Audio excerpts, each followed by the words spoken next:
I saw this article, it's got a couple of other articles attached to it.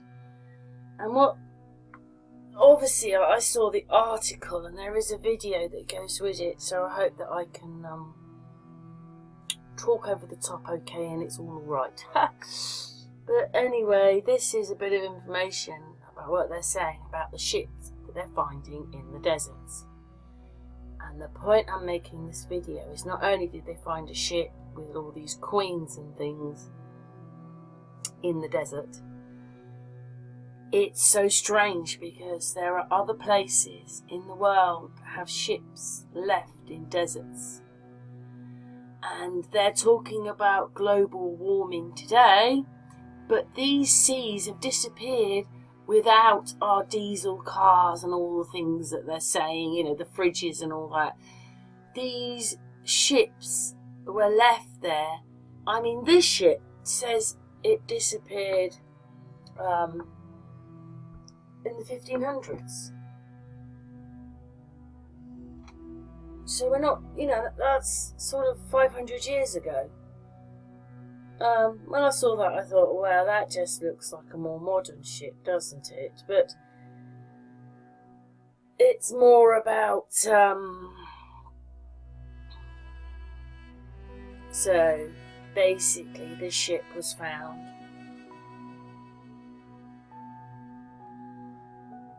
Although that one looks more modern, so I think they're just, so they're basically saying, this is in California they found these.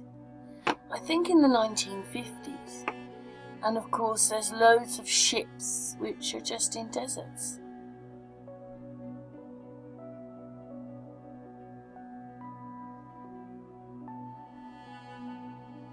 This is in the Middle East, but there you can see that the sea is gone.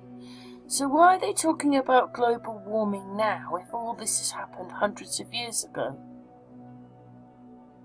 I mean, that ship went in the early 1900s. It ground, what do you call it? It went, it just got lodged on the shore, and that was 1908 or something. But that ship, it had tusks, it had coins, and it was called, was it the Good Jesus?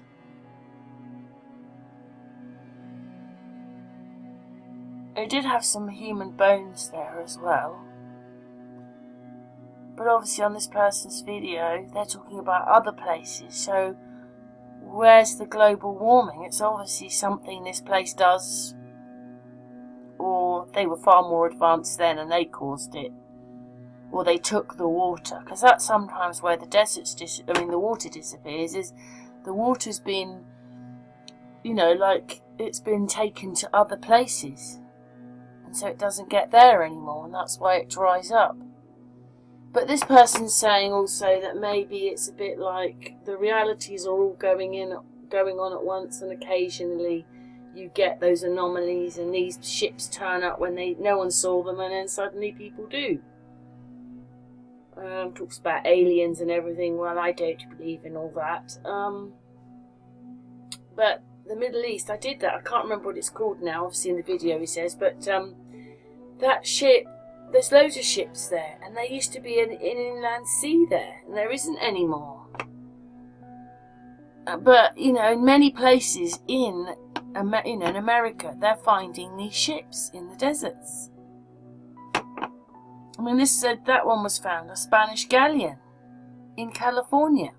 But they wouldn't they? Because they won't admit that the Mexicans and Spanish ran it. When we hear the words ghost ship, what we usually imagine is an abandoned ship with torn sails somewhere far out in the ocean. But sometimes these ships get thrown ashore where they stay forever, getting gradually covered with sand. But what can we say about ships that are sometimes found in the middle of a desert? Legends about these ships have been circling around the world for at least several centuries, while none of the eyewitnesses could ever understand how the ships ended up there. The U.S. state of California got especially many reports of mysterious medieval wooden ships found in the middle of the desert in the 19th and early 20th centuries. Those ships were often discovered by Native Americans, and sometimes they even had treasure inside of them. The main theory claims that all those ships had once sailed the seas, but then got stuck in the shallow waters. Eventually, the sea shrank under the influence of climate change, and the ships ended up buried in the sands. And those ships do actually exist. You can still see the abandoned ships in the dried-up Aral Sea, in the Aralcum Desert, the famous ship graveyard. These ships are fading away under the scorching sun. The Aral Sea shrank hundreds of kilometers from Moynak, leaving only rusty ships and boats in memory of itself. In the Namib Desert, you can see the wreck of the German ship Edward Bolen, which got into a dense fog and ran aground off of the Skeleton Coast in September 1909. In 2008, one of the diamond mining companies drained a salt lake that was once a sea lagoon on the coast of Namibia. At the bottom of the lake, they found the wreckage of several ships. They were parts of a wooden ship about 500 years old among all the remains. Its holds were filled with treasures, gold and silver coins, copper ingots with manufacturers' marks on them, medieval weapons, elephant tusks. The ship that found its last harbor off of the coast of Namibia was identified as the Portuguese ship Bom Jesus, or Good Jesus. 33. The ship left Lisbon and headed for one of the ports of India, but it never reached its destination. The specialists estimated the total cost of the cargo at $13 million. The treasure legally belonged to the government of Namibia. But how does one explain the existence of ships in the deserts where there has never been a sea or an ocean? Oh, it's quite incredible when you go and look these things up. So it's called Lake Coron, but it isn't. So let's put the video on. I don't know why it has that name as well as the Clyde, but yeah, so I went to look it up and I thought, yeah, so and there's another lake there, that one, that's on the edge of California as well. So it's another one.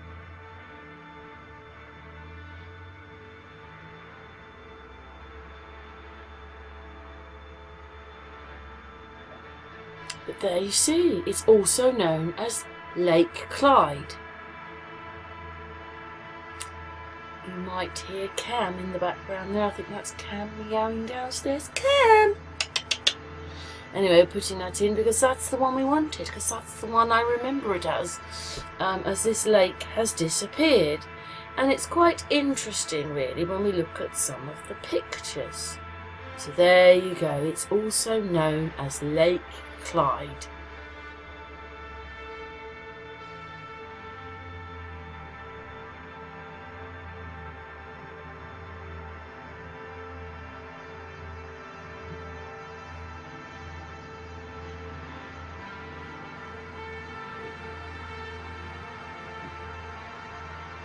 And that indent there is what's left of the Clyde.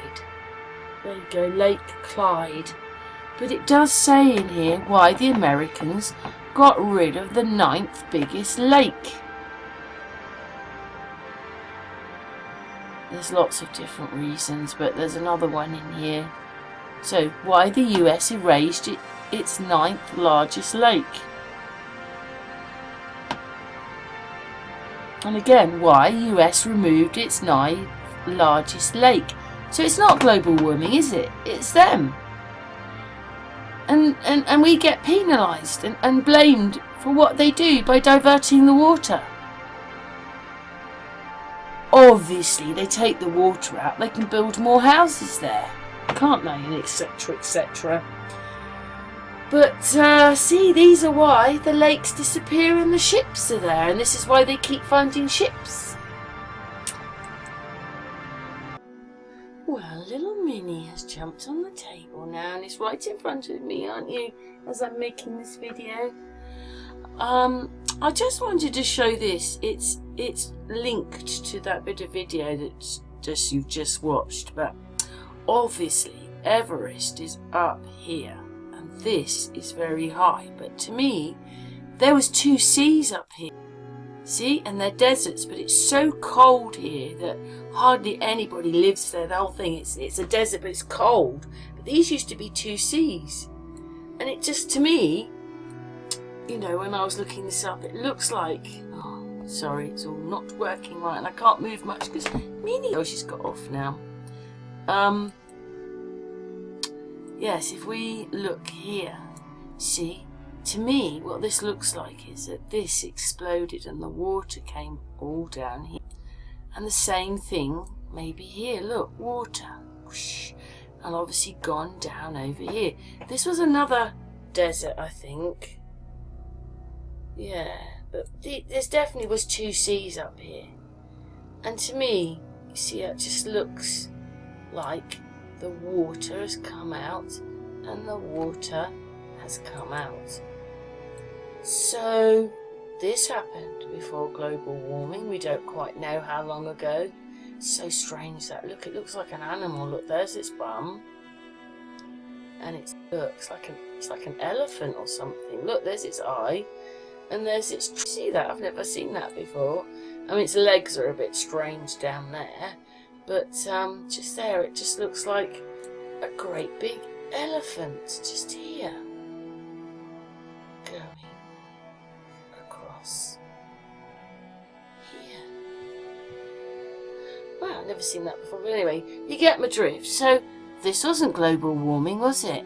It's so ridiculous, this whole thing, that they're blaming us for things that they're doing. And of course, some of the desert, where's Russia? So up here somewhere is one of these desert, those ships, and it's because Russia has taken the water for themselves, so the sea dried out. Whatever it is.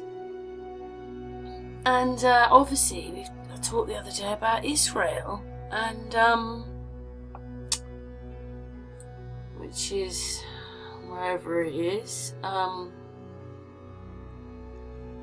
Yeah.